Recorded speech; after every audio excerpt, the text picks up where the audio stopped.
BFF Podcast, your home for the best fantasy football podcast, period. What? Did we just become best friends? Yep.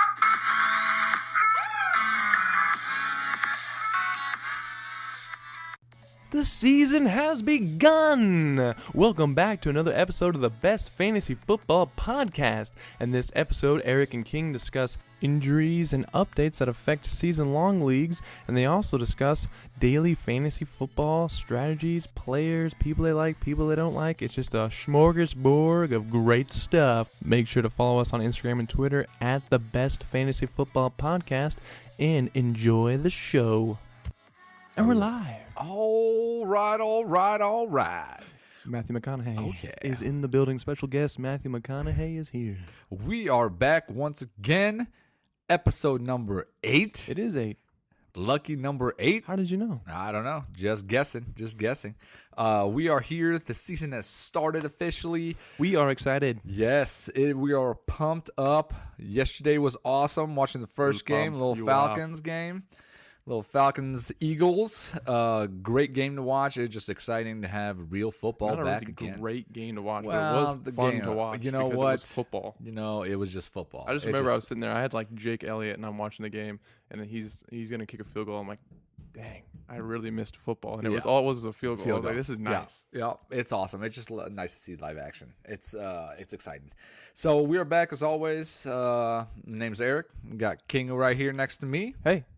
We are going to break it down to you segment by segment. Going to do a little injury updates. We got a new segment on today.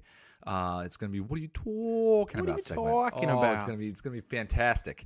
Then we're going to break it down for you guys for daily. And that's what everybody's in as of right now. Yeah, quick updates, quick little segments, some individual daily stuff for you guys, so you guys can set your lineups, DraftKings lineup, win $1 million if you do. Win the $1 million. Give us our a sponsor. cut, though. Be our sponsor. Yeah. Hey, you win $1 million. You give us a cut, and we'll pretend like you're our sponsor. You're a sponsor. So, anyways, we're gonna start right off the bat. We're gonna do some injury and updates. King, what you got, man? All right, let's go really quick. We'll do some things that aren't really fantasy related but could be. The Cowboy center Travis Frederick is out for week 1. That really doesn't affect much except for Ezekiel Elliott has potential to hurt him a little bit. Joey Bosa was seen in a walking boot, and after I wrote this, it was clarified that he is going to be out for week 1. So that does put a little bit of a hole in the pass rush for the Chargers going against the Chiefs. And then Eric Berry is doubtful for week 1. I actually think he is out for week 1, which just boosts the Chargers up even more. Yeah, ESPN reported that probably Eric Berry will not play. Yeah, I read doubtful, or I didn't know if it had been updated or not.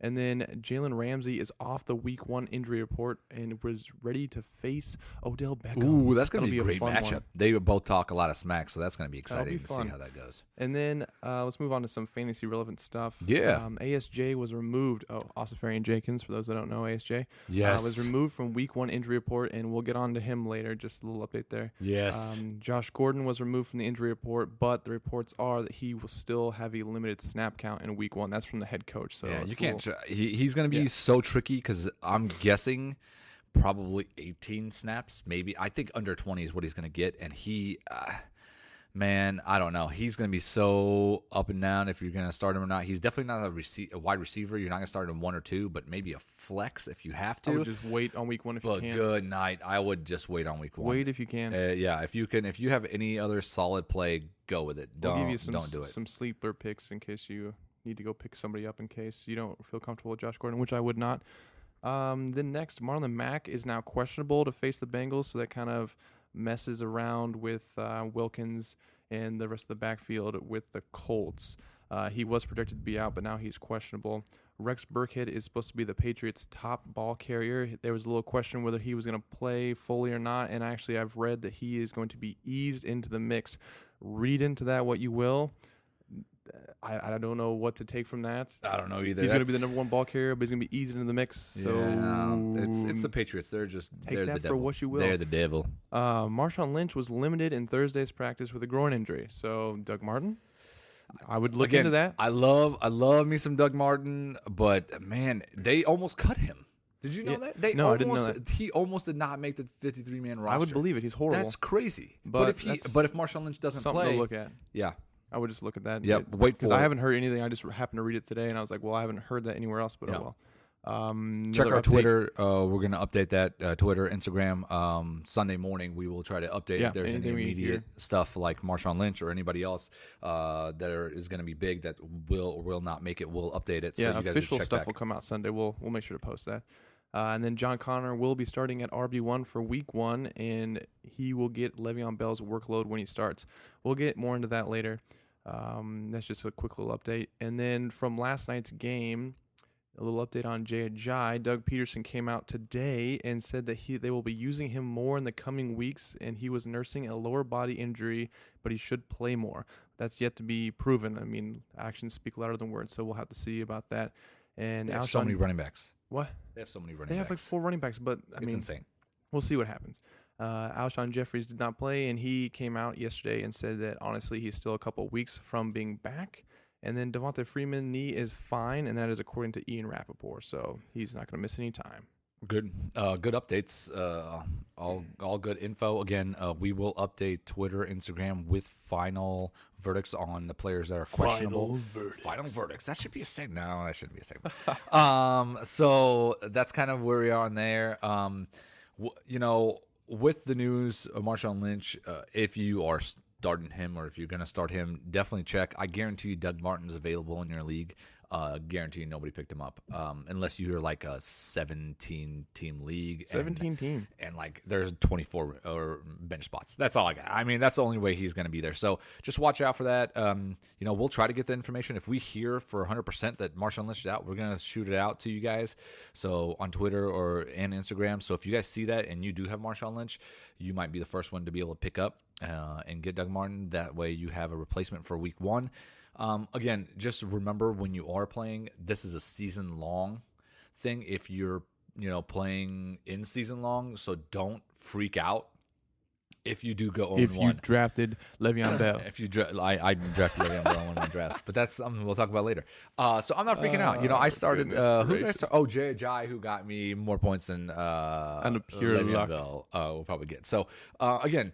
Don't freak out at Week 1. If you're playing season long and somebody's going to be out and you don't want to drop a good player to get somebody just for a 1-week basis. So just remember that and you'll be okay for this season. And we'll give you updates on waiver wire pickups and all kinds of good stuff. So, that's Marshawn Lynch there. He managed to play 4 snaps this preseason and still wound up hurting himself. So yeah, it's because he's old. So he's old, by the way.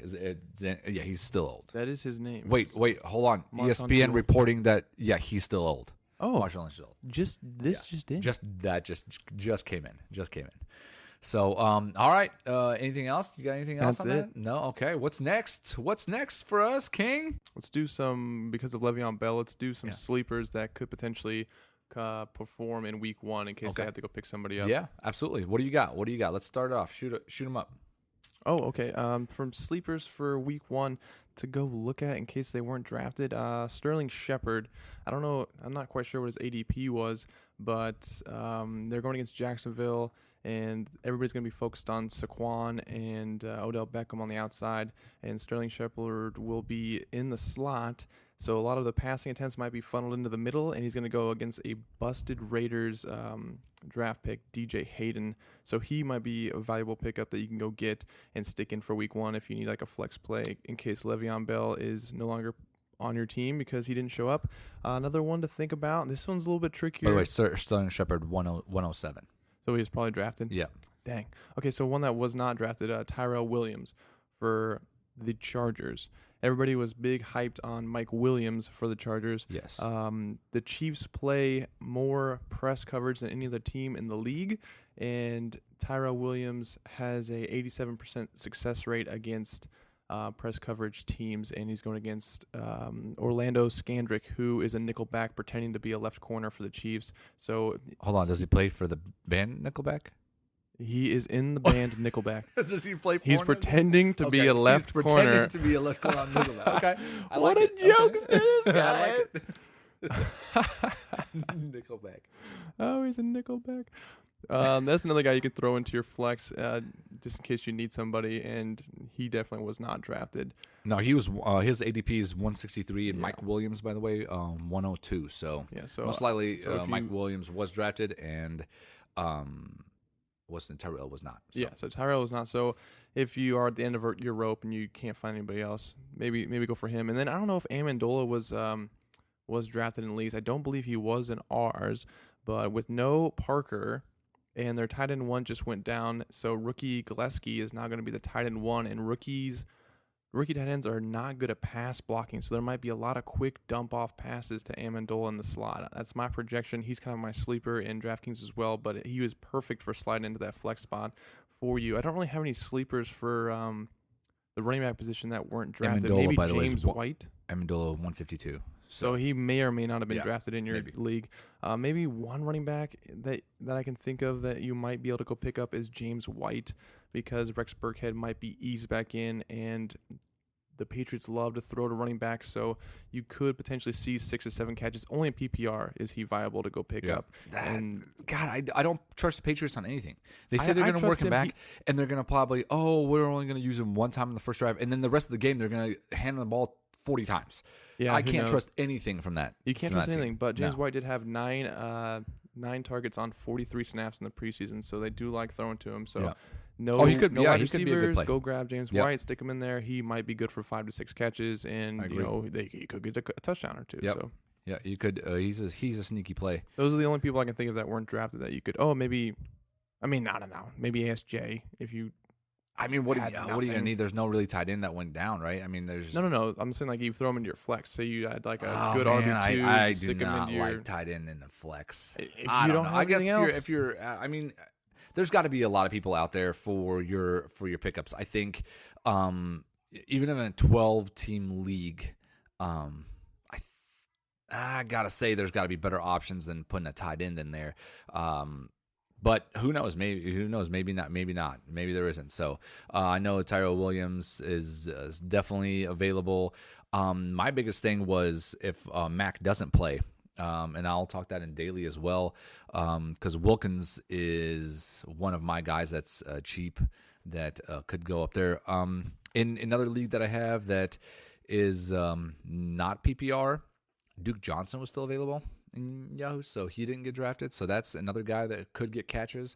Who knows in that Cleveland game what's going to happen? Who knows what's going to happen in that game? But there are people out there. I know Moncrief, I don't think got drafted in a lot of places. So he's available. That's somebody that could replace something. So just be on the lookout. We'll update, like I said, Sunday, Saturday. If we get any information, we will update tonight. If something comes down, you'll get an update tonight. Yeah, so, in our Yahoo league, there's Breda, James White, Tyrell Williams, Amendola, ASJ, Wilkins is there, John Ross maybe. Those are all good potential people. And that's the thing. And we're a 10-team league. PPR. That's true. But we only have 4 bench spots where most places have 6. So, you're also going to go down a few more places for that kind of stuff. So it all depends on, how big your league is and what you have. But if you do have any questions, hit us up on Twitter, hit us up on Instagram. We'll answer you back. So if you're between picking up a couple players and you don't know who to pick up, especially for week 1, hit us up. We'll give you some info. So, yeah, that's about it for kind of pickups for season long kind of stuff. There'll be more waiver wire pickups next week where we'll have clear cut information on who showed up in week 1 and what the trends are kind of going to be. But right now we just have speculation, just like we've been doing the whole preseason. So there's a few guys still out there that you can go pick up in case you really need somebody. But you should pretty much have your team and your bench set. And if there's any issues, you should just be able to plop somebody from your bench into your starting lineup. So you shouldn't have too many issues. No. So, next segment, let's do, how about we do, what are you talking about next? Let's do what are you talking about? That's our new segment. What are you talking about? So here's how it's going to work. Me or King, or maybe both, are going to say a segment, and then we're going to kind of defend ourselves, because somebody's going to say, what are you talking about? And we're going to defend ourselves and why and what we're doing. So, you want to go first? I'll go first. I do it. Mine's not as crazy as you. Oh, mine's I am crazy. saying, what are you talking about, to the people who I've been reading that are saying that James Conner is not going to go off week 1 and is not going to get Le'Veon Bell's workload in week 1. What are you talking about? He's. I'll counter after you make your point. Go ahead. All right. When Bell missed games last year, Conner got the Le'Veon treatment, receiving 20-plus touches in those games. Le'Veon has pissed off the head coach, who might want to prove a point, making sure Conner gets his touches. Le'Veon's pissed off the O-line, so they're going to block like crazy to get Conner for James Conner to prove a point. And Big Ben is shady at best on the road, and they are on the road, so they may lean even heavier on Conner. So those are my little bullet points there that just I don't see how James Conner does not get the touches of an elite running back, and they have a great offensive line. So I just don't see how you could say he's not gonna go off week 1. So so here's what I'm not a fan of Conner going into, at least for sure, daily. Reason being, Browns allowed less than 100 yards per rusher last year. Again, going against all running backs. So they don't even allow 100-yard rushing. So if it goes the way I think it's going to go, and they let it go and say, Big Ben, you do your thing, and Conner does not get 100 yards rushing, and I think, especially an up-tempo offense, I think Big Ben around the end zone is going to want to throw. So unless he catches a screen pass or a short pass for a touchdown, I don't believe he's also going to get in the end zone. So if he rushes for 90 yards and catches 3 balls for, 30 yards, is that enough points to? That's not the Le'Veon treatment. Okay, but he's not going to get full Le'Veon. He's not a Le'Veon. Yes, he will. Le'Veon. He will get 20-plus touches. It doesn't matter. He's going to get 20-plus touches. Yeah, I agree. And the coach, the O-line, and Big Ben are all going to go out there to prove a point. I agree. They're going to prove a point. I agree he's going to get 20 touches. Okay, he's going to run 15 times. Are they going to do this? For 90 okay, yards. Think about this logically. Okay. Are they going to do one of two options? Are they going to say, Big Ben, you go do it all. Let's prove that if we don't have Le'Veon in there, we have to lean super heavy on Big Ben. Or are they going to prove a point? And they're going to be like, we don't need you, Le'Veon. We can stick anybody back there. And guess what's going to happen? Okay. They're going to get 20-plus touches. They're going to get 2 touchdowns. They're going to get over 100 yards. Let me ask combined. you a question. So what happens if they try to prove a point and they lose the game to the Cleveland Browns, who only won 1 game in the last 2 seasons? Is that going to show Le'Veon Bell that, oh, my God, you literally can't win against the worst team in the NFL last 2 years? Okay, well, then they would try that for a half, and then they would go in, and they would say, here you go, Big Ben. But they're not going to have that problem. So if Conner comes in. Conner is good enough. If Conner comes in and they hand him the ball the first half, and it's a tied game at halftime, you think Conner's going to see the ball the second half? Yes, I do. 0 times. He's not even going to see the ball. He's going to see the ball 0 times. Big Ben's not good on the road. No, it doesn't matter. He has a 1-to-1 ratio, touchdown to interception ratio against the Cleveland Browns. Pittsburgh cannot lose this game. I understand that, but Big Ben's not the answer. Oh, he's not good on the road. He's not good against Cleveland. But he's going to have to prove it. He's going to have to prove it. But your answer is Big Ben take over, but Big Ben's not good on the road. He's got to prove it. He's got to prove it. He's going to do it. He's not good against Cleveland. He's not good on the road. You're going to see. He's going to do it this week. The answer cannot be Big Ben. What are you talking You're about? a madman. What are you talking about? And you're a madman. By the way, both what are you talking about happens to be on Pittsburgh running back. So my take on the Pittsburgh running back is Jaylen Samuels. So Jaylen Samuels, what are you talking about? So this kid is a running back, rookie running back, 3rd string right now, where in the preseason they actually said that he was doing what Le'Veon Bell was. That's kind of, they gave him the Le'Veon Bell treatment. So definitely Conner's definitely ahead of him in the totem pole, and yeah, James is going to definitely be above him. Here's my what are you talking about situation is that if you're in a Yahoo league, you can take Samuels, pick him up, and use him as your tight end. He's listed in Yahoo as a running back / tight end. You can take this kid. What are you talking about? You can take this kid and put him as your tight end. So if you don't have one of the top tight ends. Why are you playing a small child? I'm just saying. You could take this kid off the street and you can put him in. You can do it. You can just plug him in as your tight end. For $1 a day, For $1. you too can put a kid in your tight end slot. For only $1 a day, you can get this kid, put him in your tight end slot, and now you have a running back in your tight end slot. But it's a running back who's not going to do anything. If he's not going to do anything, who knows if he's going to do anything? Have fun, guys. Go put him in your tight end slot. We know James Conner's not going to do anything. They're going to get 0 points. We know Connors ain't going to do That's nothing. madness. So if you have ability or have a bench spot that you can use for this kid, especially in Yahoo leagues, if Le'Veon Bell sits out till week 10, which some reports say, which I hope not, because I literally might burn my Le'Veon Bell autographed jersey, I will beat him up. That's not cool. You don't sit out till week 10. That's tapping your hand, making noises. That's not okay. And you know what? If you are trying to say, hey, I don't want you guys to overuse me, so I don't hit the free agency, that's fine. But sitting out till week 10 is ridiculous. So anyway, so if you have an ability, especially in Yahoo League, most people are on ESPN, but a lot of people do Yahoo leagues. If you're in a Yahoo League, and you have a bench spots available, Jalen Samuels, just pick him up. And if he doesn't do something in week 1, then we can go ahead and, drop him. But otherwise, he'd be a great asset to your team if he does end up playing, and stick him in a tight end spot. It'd be perfect. So horrible idea. So that's our new segment of that is what are you talking about? True. What are you talking about? Because that is just garbage. New segment there for us. New segment. We got a new segment called Garbage Advice. Garbage Advice. That's my favorite segment. Garbage. And it's Advice just Eric goes for 30 minutes straight. Yep. Garbage advice from Eric. That's not a good segment. Nobody wants to hear that. Nobody wants to hear that. Let's move on. So, now we're going to do some daily stuff. We're about to give you some basically. Actually, real quick before we go into daily, this is kind of more daily related, but this is players you might want to think twice about, and I give a little reasoning why.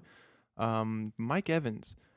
He's going up against New Orleans' Marshawn Lattimore, who dominated the matchup, allowing fewer than 70 yards in 2 contests the teams had last year. So if you got Mike Evans and you somehow it's a 2 wide receiver league, and you got somebody on your bench you might want to stick in there, is it the best idea? Mike Evans is a stud, probably not, but it's still something to think twice about.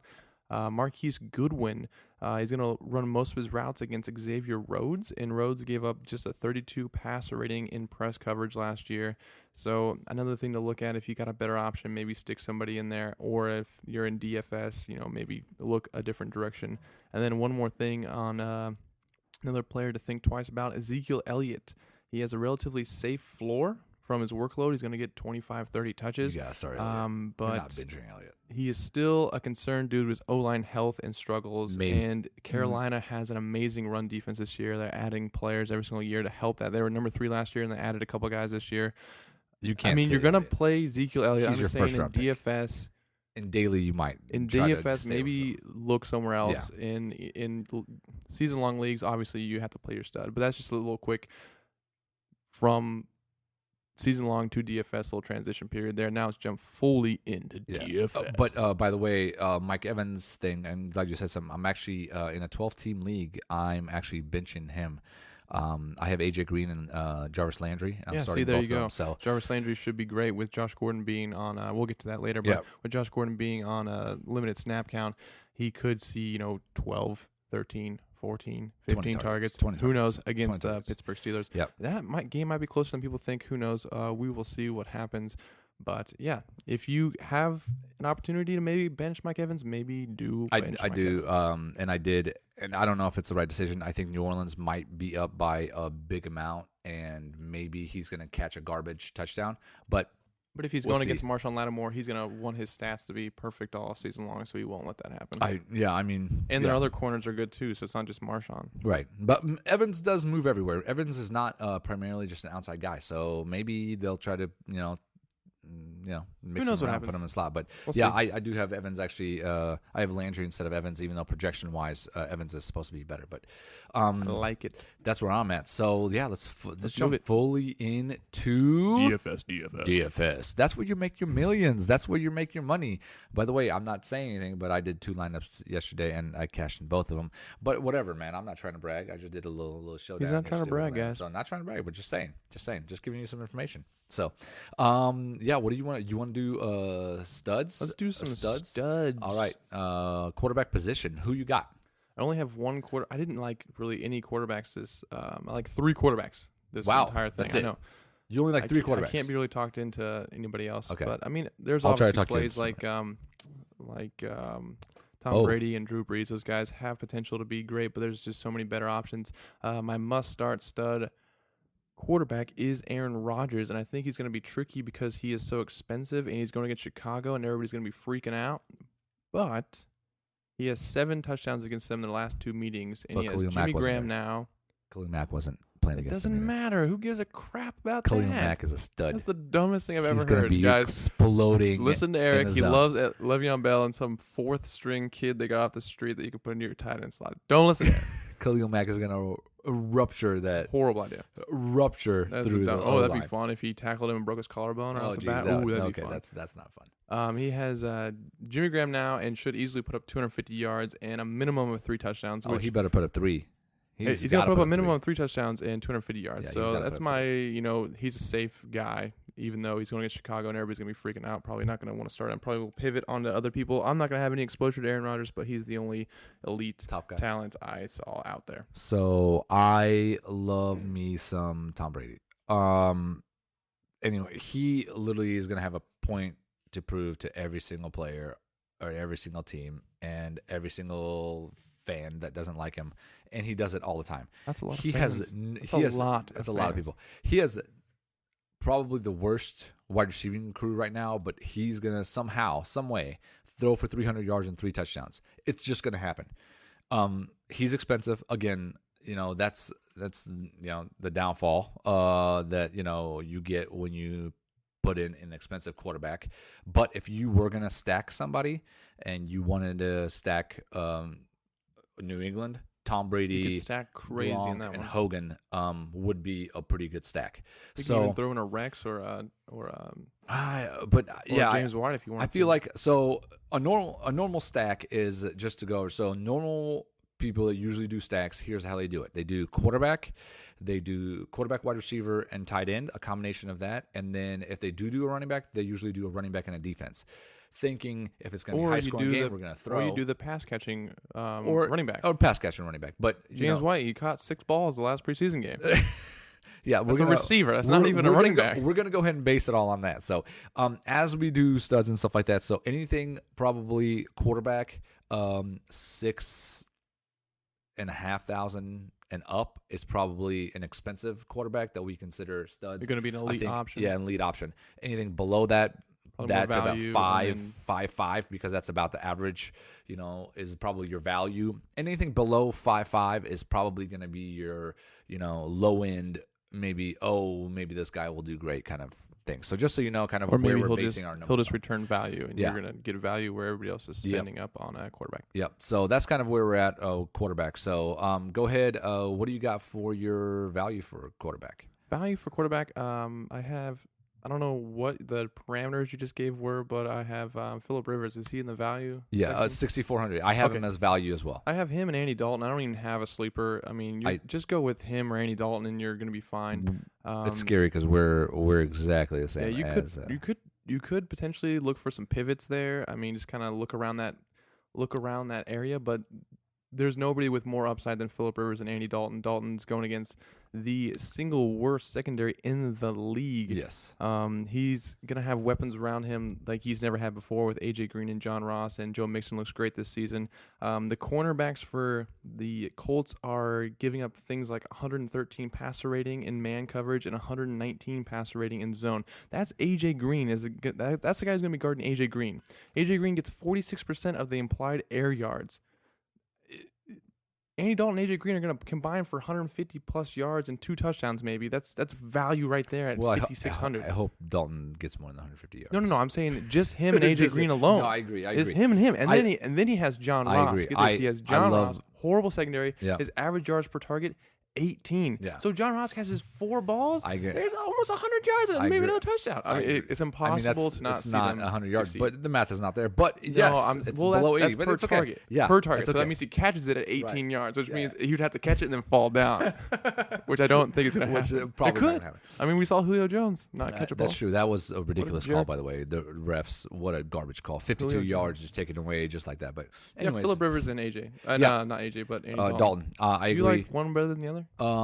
Yeah, I love Rivers. And now Love with Rivers Eric, more than Andy. Yeah, I think with Eric Berry out now we have nobody to go over the top to stop anybody. I don't see how Phillip Rivers does not go over 300 and 3 to 4 touchdowns. Yeah, I'll definitely have a lot of Phillip Rivers and Andy Dalton exposure. will My only have concern a with that is, ton of does Phillip Melvin Gordon do so well? Because the Chiefs are so bad that they just go, we just keep handing it off. Now that could be another problem. But here's my he thing. could get 35 touches and like 200 yards by himself. Here's why I feel that I think That's the only Phillip thing that Rivers concerns me. will still stay relevant is because I think our offense is good enough. Our offense by the Chiefs, I'm sorry, is good enough He to is score. on the team. That's what we forgot to tell you guys. Eric was drafted and picked up to play on the defense. That's right. They're that bad. They're bad. That bad. The Chiefs can keep up offensively, Yeah, so I think I they'll could have definitely to see keep that. scoring. So it's not like going to be, Melvin Gordon's got 2 touchdowns and 100 yards, and I'm going to keep giving to Melvin Gordon. They're going to have to keep But scoring. they could, because literally I could see a scenario on Sunday watching that game, and it's like they hand it off, and it's 7-yard chunk, 15-yard chunk, It could be. 8-yard chunk, 10-yard chunk, and it's like, oh my goodness. Yeah, And they it drop could back to be. pass, and they dump it off to him, and he catches like 6 Hey, balls for 100 yards. So stack it. I mean, one of my stacks is Rivers, Melvin, and Keenan. I'm getting as much Melvin Gordon as I can Oh handle. my God, I'm Melvin and Keenan. Keenan Allen is going to be expensive. We'll get to wide receivers, but I love Keenan Allen. I do like Dalton again. That as well. My one sleeper that I do have is Case Keenum going against Seattle. So most people are going to stay away from him. I like that. But My only problem with that is it's a Seattle- low-scoring game. But Seattle is lost everybody. It's all new secondary except for Earl Thomas. He's the only one reported. He's not happy. Emmanuel Sanders is now lining up in the slot where We'll get he to is Emmanuel. Don't ruin my I'm Emmanuel. sorry. Don't ruin I it. love He's my perfect. Emmanuel. I love And Emmanuel. Demarius Thomas. That could be. I And think Case Sutton. Keenum at DraftKings wise, he's 5,100. Cheap. He's gonna get you where he's supposed to, but he could actually get you more. The only I problem with believe that is, they could. what if Royce just has a day? Well, And then Seattle Seattle tries to run the line ball. did not get worse. Seattle line actually got stay the same. So ranking as 2 last year on Freeman. Let's see here. Where were they at? Freeman. They're 6th against the run. Seattle is. So I feel like I like Freeman. I still think it's like a shadow unit, But- skeleton unit, where Royce can just do it. Yeah, I mean, I see him doing it could be, but I feel like Case Keenum could have also like 250, 260, and 3 TDs, and he is so cheap that you could really take him and then maybe some low end running backs and take all the big wide receivers. I just don't love like that the option game as well. flow. I don't like the game flow of that game. Ah, I don't see, like how low scoring it's potentially going to be with. I don't with the- think it's going to be as low. Denver's got a good defense. Yeah, but I don't think it's going to be as low. What do you think low scoring? I mean, I think they're like a 44 over under. that's about average for 24 to 20. I think they might be the second. hold I think on, they're the second lowest. But 24 to 20, do you think that's a bad score? 24 points is a ton of points. Not entirely. 24 points is, if you're scoring 3 touchdowns, if you think, again, you have to think Denver wins. I think Denver wins. But if you think Denver wins, then 24 to 20 is a score. I would say that that's a pretty viable I don't know. I think number. they're the second lowest total over under. implied. I can't remember what it is, but yeah, over under. 40. They're 42.5 actually. 42.5. So it's 42.5. going down. So from what I said, which was not accurate. keeps going in that direction. But that's another thing actually that we look at. You got to look at everything. I'm big on over-unders as well, especially if you're looking for fantasy-wise and you're looking for somebody that maybe is on one team that over-under, like that Baltimore over-under is 40. And Baltimore versus Buffalo, by the way, it might be 40-0 Buffalo. Or Baltimore. It could potentially be. Buffalo. But if you look at a game like that where there might not be a lot of scoring, and then you look at another game like Tampa Bay and New Orleans where over-under is 49, or New England Houston, which is 51, I mean, that's a huge swing. Those who don't know what over-under is trying to tell you, it's what Vegas is implying the total score of both teams combined are going to be. Then you're going to say, are they going to score over that or under that? But Vegas knows what they're doing, and they're going to be just about right. So you can look at that as somehow they do it. They got all the numbers and crazy people locked in a room to give them that information, but somehow they seem to figure it out, and you can pretty much take that to the bank on what should be a high-scoring game and what should be a low-scoring game. So you don't have to know what you're doing, basically. Yeah. So that's something we also take in consideration. At least I do when I make my lineup as well. I don't. But he doesn't even know what he's talking about. I just brought it up, but I don't use it. He just likes numbers. He just likes random numbers. He just makes them up. 100. 100 numbers. All right. So next is in running backs. Let's do running back. Who you got? Who's your stud? My studs. I have several. Oh my. I'll just kind of read through them and then give you a little spiel. Okay. David Johnson. Yes. Melvin Gordon. Alvin Kamara. Yeah. Okay. Alex Collins. And James Conner. Hold on. Those are all my studs. But wait. Are we doing elite price tags? Is that what we're doing? I'm saying, who's your value play then? My value plays are. I only have one value play. Okay. How cheap is this value play? I guess James Conner would be value, and Alex Collins would be value. Yeah, Alex Collins is 5,600. Okay, so elite plays David Johnson and Alvin Kamara. I'll figure it out. This is only the first time. It's Sorry.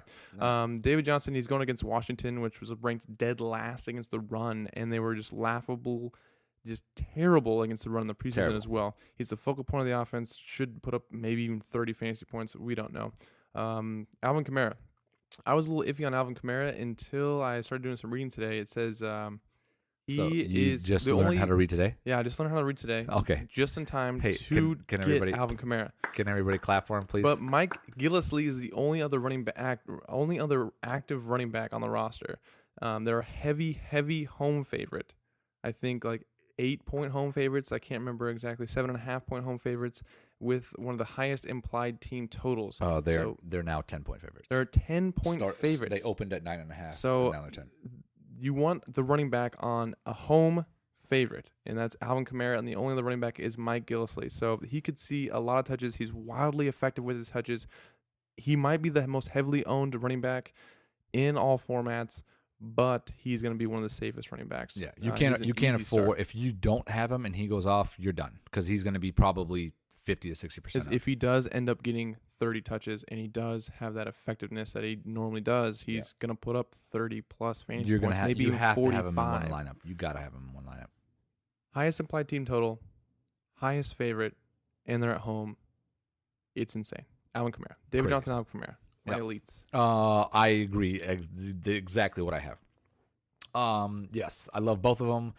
If it's possible to do like David Johnson, Kamara in one lineup. Yeah, maybe your Case Keenum lineup. You're going to go Case Keenum. You can go Case Keenum. You can go Emmanuel Sanders or something. Yeah, and then you'd have to kind of play down on your tight end and stuff like that. But we'll talk. We'll talk about that in a second. But I agree. I agree with those things. Any other elite solid? So who did you have for solid? Oh, my value. Your value pick. Value. Okay, we're gonna throw Melvin Gordon, Alex Collins, and James Conner in there, and we also have Kenyon Drake. We already touched on James Conner. I think he's gonna be good. Maybe he's even a sleeper value because he's so low, but he's not really a sleeper anymore. I think he's okay. So James, I think, and that's another thing of why we'll go to, when we go to the receivers. I'll explain what I'm thinking there. He's gonna be super heavily owned because he is cheap, and he's gonna get the touches for a little bit. Elite amount of touches. So he won't do anything with the touches, but he'll get them. So he's going to be for 4,500. Starting running back. There's nobody around, and the problem is there's nobody to pivot around him except for like James White, but he's obviously not going to do as well as Connor should. But for value, yeah, Alex Collins, again, he's an 8-point home favorite. The Bills are horrible against the run, allowing an average of 149 yards per game and 6 scores in December alone last year. Collins got the VIP treatment in preseason where he didn't play. Yeah. So he got 18-plus touches from their bye week on. I mean, he's ready to rock and roll. Ready. I loved him. I kind of moved off him a little bit, but I still have some exposure to him. I would not be surprised if he is an elite scorer this weekend. Melvin Gordon, obviously. Melvin Gordon's a little more expensive. Melvin Gordon is 6'8", so he's kind of on the top end guy. He's top end, but not near the 9,000s that David and Kamara are. But Melvin Gordon, he's going to be worth the money. So if you can't afford David Johnson or Alvin Kamara, drop down to Melvin Gordon. There's no way he doesn't get 100-plus yards combined, 5 catches, and at least 1 touchdown. He could get 2 touchdowns. And I think he'll get – I mean, there's no way he's not going to get 100-plus yards of combined total with at least 5 catches. Bank it right now. 125 yards, 5 catches, 1 touchdown. Melvin Gordon. So Melvin Gordon, Week 15 against the Chiefs, 19 carries, 78 yards, a touchdown, 6 catches for 91 yards. There you go. And then he also played in Week 3, 17 carries, 79 yards and a touchdown. Did not have a catch in that game. That won't happen again. So that probably won't happen again. But so take that first one, add 6 catches, and there you go. You got the same thing twice. That's kind of where you're at. Holy crap! So yeah, Melvin definitely a good option in the mid. Kind of below the super expensive guys. Saquon Barkley is also 6,700. Also, one of those guys that could go off. I think they want to get him heavily involved. So my middle they tier. Might have to. Also agree on Collins. I love Collins. So the reason I love Collins is because I think Baltimore defense will probably get like 7 picks, and he will have a lot of chances to keep running the ball. I think they'll be up big. I think that he's just going to run the ball all over. Yeah, and that's the thing Buffalo, you want. So. I mean, a lot of times when you're thinking about it, you're like, oh, I want an offense that's going to be behind and going to have to come back. But when you're looking at running backs, you definitely want the team that's going to be up and is at home and is a favorite. I mean, if they're up by 10 points, they're not going to throw the ball. They're going to hand it off to their elite guy, and he's wildly effective.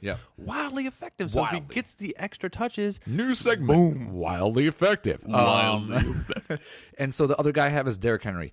So what are you talking about? Bring back the segment. Holy hell! So this is going to be the one I knew was going to wake Alex up. He was half asleep. Now he's awake.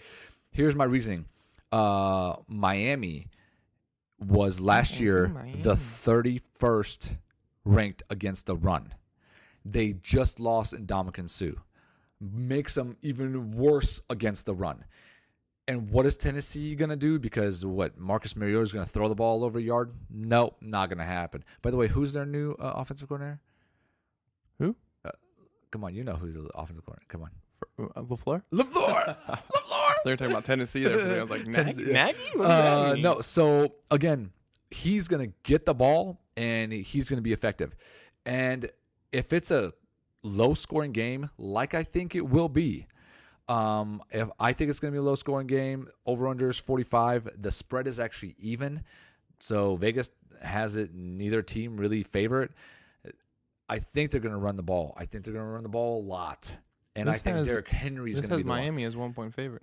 Oh, yeah? And over 45. Yeah, 45 is the over-under. And then, my sports book website says even right now. So, it says +1. So, yeah, either way, +1, -1, even, we're pretty much the same. It's pretty close there. Vegas doesn't really have one or the other favorite. They're away. They're going to try to pound the ball, set up the play action fake with Mariota, and go that way. Now, Dion Lewis, does he scare me? Not so much, because he's a pass-catching guy. So if they're behind and Miami does get out to a lead, Henry is going to suffer. But for 5,400, I think he has potential to have a monster game against Miami. So we'll see how it goes. My problem with Henry is I wouldn't start him unless they were an 8-point favorite at home. Why an 8-point favorite? Because he does. The only time he's ever been good in his entire career is when they're up by 14 in the fourth quarter. So the only time. When Henry gets touches, he's effective. No, he's not. Yes, he's not. He had like 3 carries of 90 yards last year. Numbers are skewed. So wildly the skewed. games that he wildly has, effective. Okay. Wildly skewed. So that is Henry. Those games that he's had, like 7-8 carries, you can't count those games. You can't get in the flow. I can 11 count those carries. games because No, that's what they're going to do this year. 11 carries, 109 touchdown. But the problem 13 is, carries, 79. The problem is that's what they're going to do 19 carries, this year. 131. Because they're wildly 23 up. carries, Why do I keep saying 156? wildly? That's because they're up. They played against the Chiefs in the playoffs, right? Were they wildly up? Because what's his face do a touchdown to himself? You can't count that game. 23 carries for 156 yards and a touchdown. That also proves that you should probably sell against the Melvin Gordon. Chiefs. Again, It doesn't count. I'm just saying. I like Derrick Henry. It's horrible. You don't have to like it. They're not going to give him those touches. I'm telling you what's going to happen. They're not going to give him those touches. They're going to. He drafted Le'Veon Bell. Listen to me, and For the they're rest going of to the win money, season. and you're going to lose money. It's okay. All Whatever. Right, hang on. One more value Whatever. pick. Opposite side of that game is Kenyon Drake. Yeah. Tennessee ranked inside the top 5 in receptions allowed to running backs at the position last year.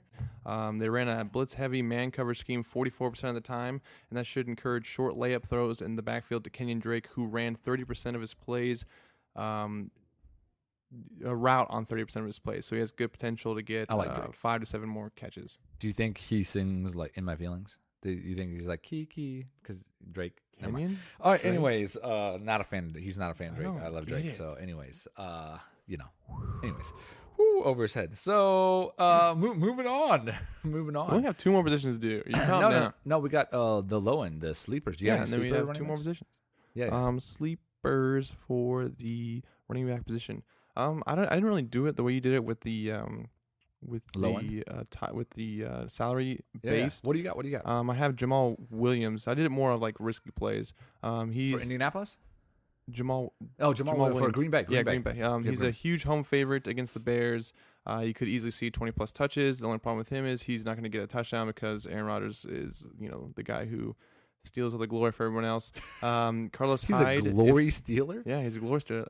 Carlos Hyde, if the game stays close, Carlos could be huge if he is the clear starter, which he was in the preseason. Pittsburgh allowed 7.1 yards per carry without Ryan Shazier, and he unfortunately is no longer with the team.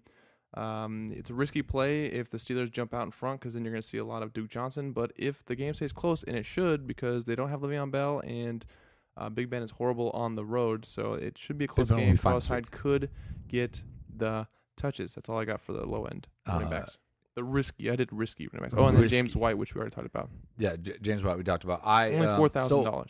So Burkhead, he's not really risky. Here's the me. wonderful thing about Week 1, by the way. Just throw it out there. Week 1, these numbers for DraftKings were put in 3 weeks ago. That's the problem though, because anything. now there's so much value that Right. you need like 200 points to win. Well, you will be. This is gonna be high scoring. So your you will have to 120 score. is no longer going to make the money. Yeah, I agree. I think that's going to be hard to do. I think we'll see where it ends up going. But just so you know, also that Chicago versus Green Bay is a Sunday night. Some games are Monday night. They will not be in the Millionaire Maker for DraftKings, but they will be in other competitions. Just FYI. Sunday night, Thursday night, Sunday night, and Monday night games are not in the big Millionaire Maker for DraftKings. In case you're trying to find some of these people and you can't, the reason is because they're playing Sunday night. Good call. So, but yeah, Indianapolis for my sleeper. If Mac does not play, Wilkins was getting all the carries pretty much in the preseason with the first team. Hines, my pew Hines on the season. Yeah, Hines might get some stuff, but if Mac doesn't play, Wilkins is going to be big for 3,700 as a starting running back. Cincinnati 19th against the run last year.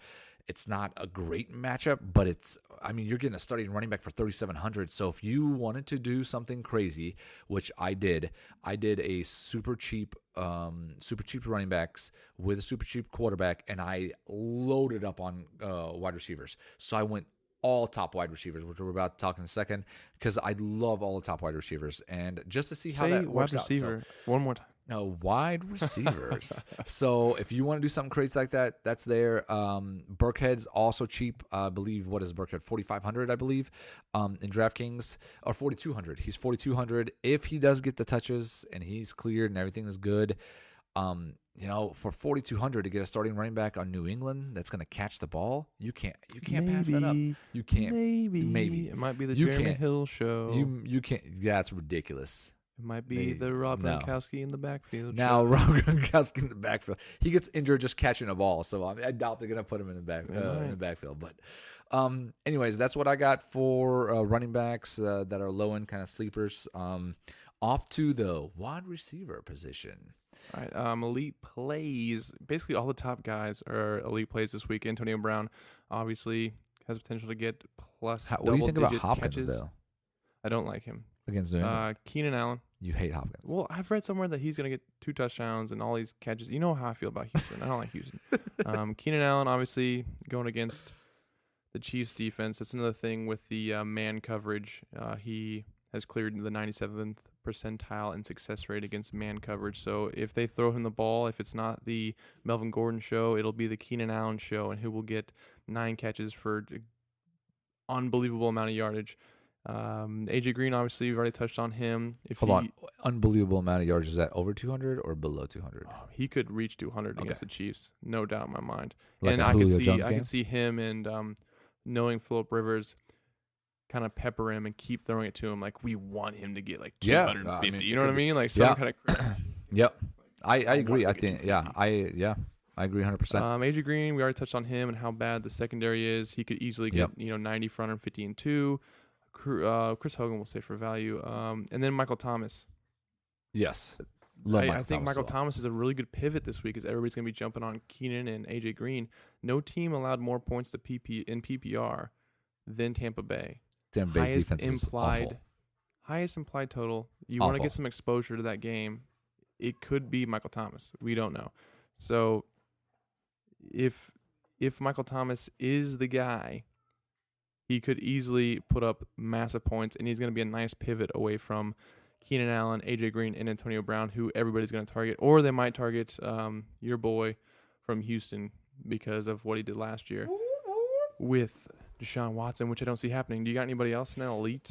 No. Line? So, again, I love all these. Love the top receivers. Love it. Yeah, I did do one with Keenan, AJ, and Michael Thomas. Yeah, it's insane. I love it. It's not too hard because there's so much value. Everybody. And that's the problem. Yeah. I mean, but like you said, it will be probably 200 points to win it all. So, Antonio Brown, I love him. I think he's going to be low owned. Here's my reasoning. He's the most expensive guy. Yeah, because now that Le'Veon Bell's there, nobody's going to think they're going to throw it to Antonio Brown.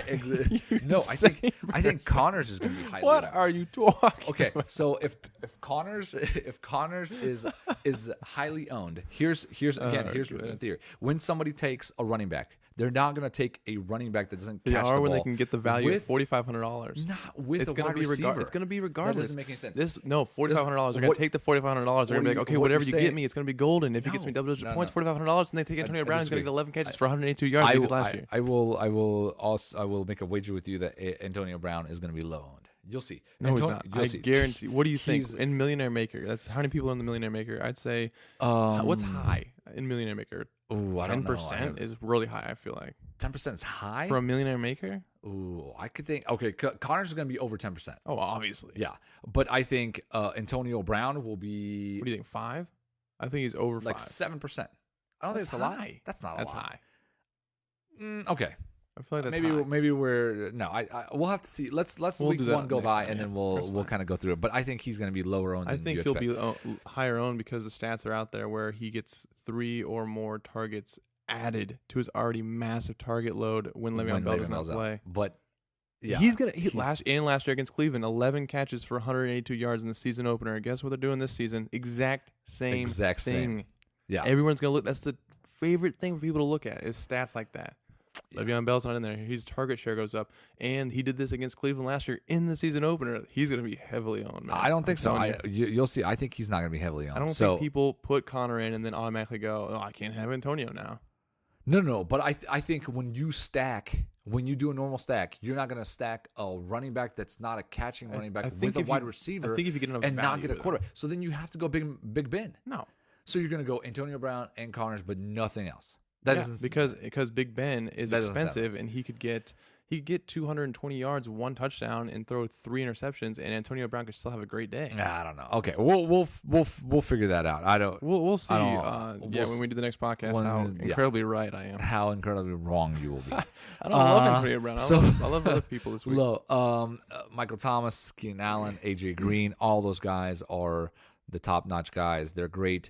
I might stay away from Odell, even though I love Odell, just because of the matchup.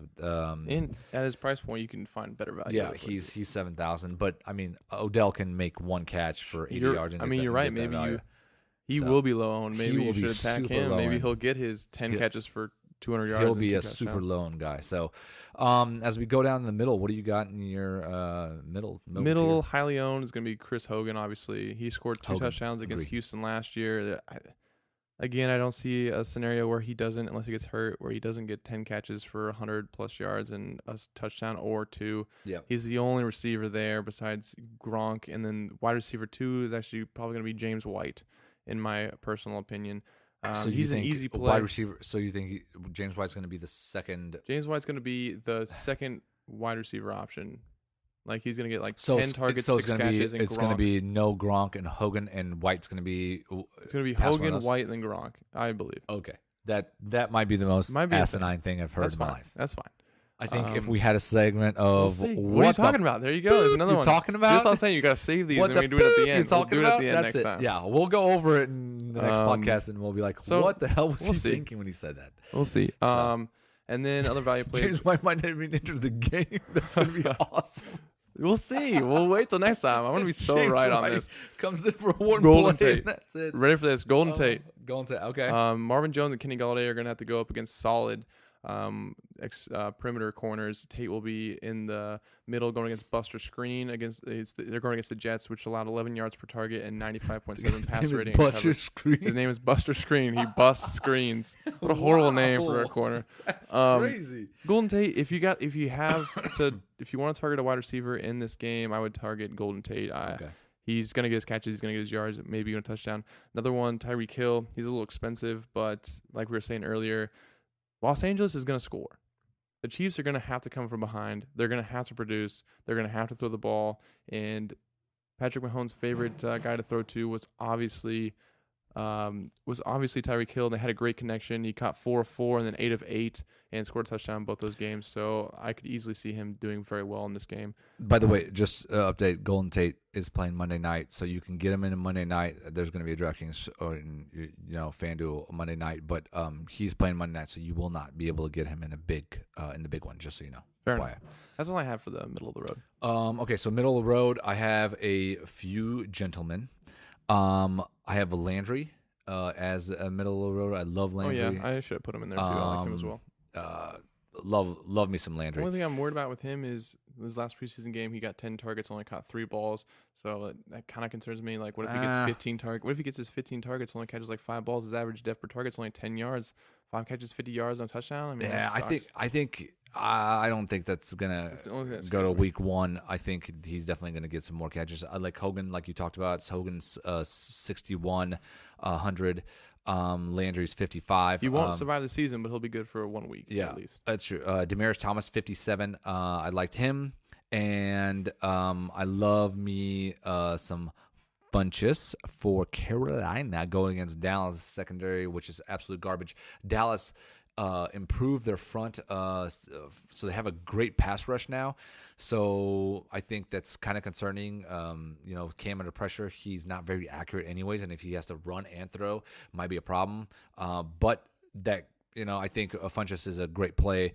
Also, my last one for value, I put Emmanuel Sanders as a value. Yeah, I put him kind of lower on the sleeper. Okay, he's 5,000. So I could see him go both ways. So that's really of value anywhere between like the sleeper picks for wide receivers like 4,000 to 5,000. I feel like. So okay, let's go ahead and do your sleepers. So you can. Sanders is on the edge, I guess. Let's do the edge. Okay, go ahead. And who you got Who do you got then? I absolutely love Sanders. I don't see how you can't. He's priced at 5,000. They're pretending like the Seahawks are still a good defense. They're absolutely going to be garbage this year.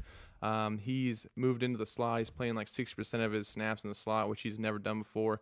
Case Keenum loves the slot. Just ask Adam Thielen. He getting a whopping 43.8% of the target share. That's unheard of, people. Yeah. Unheard of. And he's only $5,000. Yeah, he's an easy pick. Easy pick. A lot of exposure to Sanders. I'm a little concerned with the implied total again with that game. I think it's going to be a slow-moving game, but still at $5,000, I don't see how you can't take him. Also, Stills. You should have already know all the information on Stills. Devontae Parker's not going to play anymore, and the tight end's now out. He's going to be the wide receiver 1 like he already was, but he's going to see even more targets now, and he is the guy who could get you, 8 catches, 100-plus yards. That game is so crazy because who are they going to throw the ball to? I mean, that game is just nuts. Drake. Parker. That's what I mean. But you think about it. So it's Stills, Amendola, Albert Wilson, and Kenyon Drake. I think Kenyon Drake gets a boost. I think he gets about 7 catches, which is going to be really high for him. I think Stills gets at least 8. I think Amendola gets like 7. I think Albert Wilson gets at least 4. I think the Gesicki might get a couple. Yeah, I mean, it is tough to. Man, that game is going to be interesting. That's another good thing. We'll keep an eye out for you, but we'll see where the targets go. Yeah, that game could be Albert Wilson gets 10 targets. That's going to be weird. He's only 3,700, so that'd be a good little dart throw. Amendola's another low guy. I already gave my spiel about him, about the pass blocking and the little dump offs. And then last guy was Tyrell Williams, which I already gave my spiel on him too. I think he is a sneaky play. I wouldn't play him in 50-50s or anything, but if you want a dart throw and these guys are really just tournament plays. Oh, except for Sanders, I feel safe with that. Sanders, I do feel safe with. I do agree. I feel safe with Sanders. I feel safe with Stills too. Not as safe, but yeah, I just don't know where those balls are going. I can't feel safe with him. So I like. He doesn't feel safe. I don't feel safe with him. Where's my blankie at? So I like Ted Ginn Jr. For New Orleans. I think he again. Once we're looking for dart throws, here's what I'm looking for when we're looking at sleepers.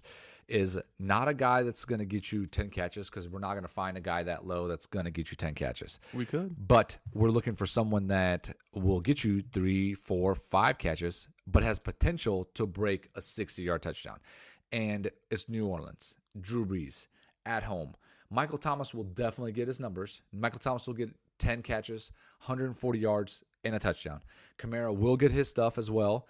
And he'll probably get a couple touchdowns as well. But I can see Drew Brees throwing for 4 touchdowns in that game, and I can see Ted Ginn catching a 60-yard touchdown in that game. He has the possibility to catch you 4 balls for 100 yards and a touchdown. At 4,300, again, this is not somebody that I would be like, oh, in a 50-50 lineup, you have to start him, or this is definitely a tournament play. Like we talked about, Williams, Alex already mentioned him as well. A couple other people that I think is kind of interesting. 3,900 Ross. We kind of talked about Cincinnati. Oh, I do have John Ross on mine as well. He is 3,900, super cheap, and Brandon he could Cook. do. You have who? Brandon Cooks is a dart throw.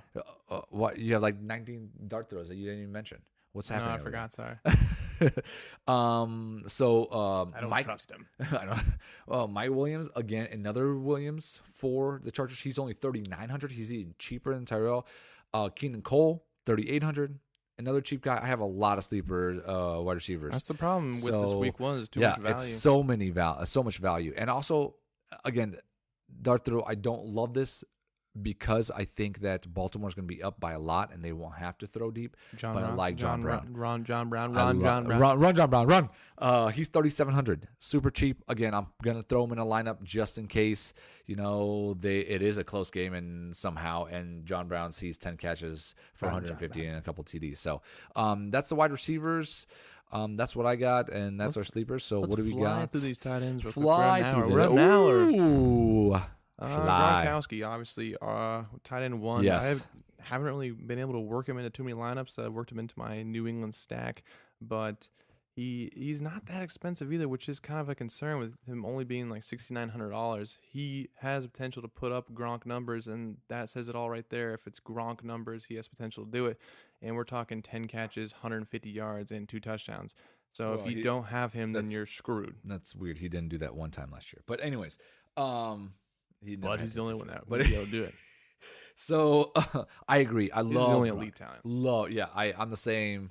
I don't trust Kelsey, not because I don't trust Kelsey, just because I don't trust. He doesn't want to Mahomes be yet. alone with him in the same room. Yeah, I don't trust. You him. wouldn't go to dinner with him. Want to meet up at Buca de Beppo? No. Buca de Beppo. I love Buca de Beppo. By the way, if you want to Italian sponsor us, Buca de Beppo. Buca de Beppo. Buca de Beppo. Buca de Beppo. Do it.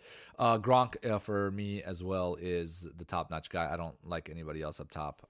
There's so much value down low. There's So no reason much to value, reach. and some of these value guys could outdo Gronk as well. Even if Gronk's best game last year, let's see here, was that's a pretty good game. 9 catches, 468 yards, but no touchdown in that game. Yeah. So it wasn't that, but he still got 30 points just because of the amount of catches and yards. I could see him doing that with a touchdown. But yeah, I could definitely see him going 9 for 120 in a TD for sure. So again, but I think some of these other tight ends that are 3,000, 4,000 less than him, amazing. No, 3,000, not 4,000. 4,000, that's not gonna happen. But 3,000. I have for someone sure. who's 4,000 less He's than not him. 4,000 less. I have someone. No, you don't. Yes, I do. It's 2,600. No, then you have a garbage can of a player. Nobody 2,600 is gonna outdo Gronk. We'll see. You're saying that your $2,600 man is gonna outdo Gronk? We'll see. No, Gates is not gonna outdo Gronk. Not Gates. Well, Gates can't even run. Yeah, he's not. He that. needs a walker. They're gonna put him in a wheelchair and wheel out there. He's gonna wheel out there. Okay, so who do you got for value for value? I didn't really have anything because if we're doing it by salary, I have Jack Doyle as my only value pick. He's like $3,600. Yeah. Tight Tight end value, I think, is different though because I think it fluctuates so much. There's not as much, not as many of them, so I think they're not as bunch. But I think 3,600 is a good value. I guess a guy a little bit more expensive than that. Jordan Reed, he's a good guy to look out for. He has potential to do something. Who knows though? He didn't play the entire preseason, so I'm a little worried about that. And Alex Smith has Vernon Davis there, so I'm a little concerned with that. With this 49ers going back in the day. He's supposed to be healthy. He's an elite talent when healthy, but you just don't know. If you can't start Jordan Reed when he's healthy, when the hell are you going to start him?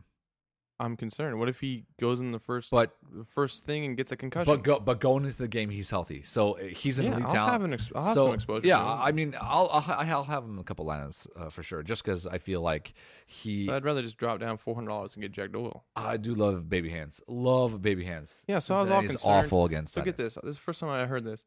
I was all concerned because Ebron caught those 5 balls from Andrew Luck. And I'm like, oh no, like what's happening? They're going to split time.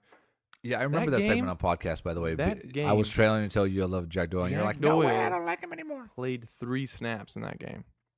3. So it's worthless. So Jack Doyle is going to be great. It actually works out perfect to where the front line for the Bengals are actually halfway decent, and their perimeter players are actually halfway decent. So it kind of works to where Jack Doyle can go right into the middle of the field and work as Andrew Luck's security blanket. He could easily catch 7-8 balls. Baby hands. He's got baby hands, but he's going to catch 7 or 8 balls. Oh, I got baby hands. You got anybody else for value? My next guy's down like so just quick 3,200. Just quick FYI on Jack Doyle, baby hands. Week 8 against Cincinnati. Ready for this? 12 catches, 121 yards and a touchdown. That was Brissett. That's what I'm saying. If he does that against Cincinnati with Brissett, that's basically like me throwing him the ball. He will definitely do a lot more with Andrew Luck throwing the ball. I'm just saying. Yeah, that's what I'm saying. So that Cincinnati defense kind of funnels the ball to the tight end as well. That's what I mean. I just don't see how I could. Okay, I love Gronk, but this is the only time in daily that I could actually see playing 2 tight ends. You're gonna get a little like one lineup with Gronk in it, just in case. And baby hands as my flex. Potential. Just because I feel like they could both end up with 30 points. I don't know. Just throwing it. That'd be crazy. So, anyways, going down. Who else you got? Sleepers, ASJ, obviously. I love ASJ. New York Giants were just a joke last year. Basically, the strategy in season long and in daily fantasy was just to stream against whoever was going up against the Giants because they would literally allow 2 touchdowns and like 15 catches to the tight end position. It was hilarious. That's an exaggeration. But anyways. They didn't, reductio ad absurdum. But they didn't really do much to counter that, so it should be the same thing as last year. They lost Marquise Lee. ASJ already has some rapport with Blake Bortles. He could easily at 3,200 return value and score twice.